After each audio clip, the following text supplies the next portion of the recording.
Sabi ni Apostle Pablo sa Romans 9:20-21, apan o tawo, kinsa ka nga magapanuho sa Dios? Magapaningkamot ba ang luwas nga buhat sa tawo nga mag-ingon sa nagbuhat sa kaniya?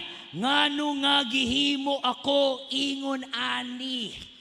What a statement. Yung clay ba, kayang questionin kung ano yung gustong gawin ng potter? Sasabihin ba ng clay, bakit mo ako ginaganito? Bakit mo ako ginaganito? Can you question him? No. Pag si Lord may ginagawa, shut up ka na lang. Kaya, wala akong nabasa, Pastor Jun, sa Bible na sinabi ni Lord sa atin, understand everything. Because we can never understand everything. Pero ang alam kong paulit-ulit na sinasabi sa Bible, trust Him.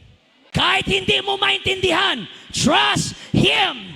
Kahit ang hirap-hirap na, trust Him. Kahit ang bigat-bigat na, trust Him. Kahit ang sakit-sakit, trust Him.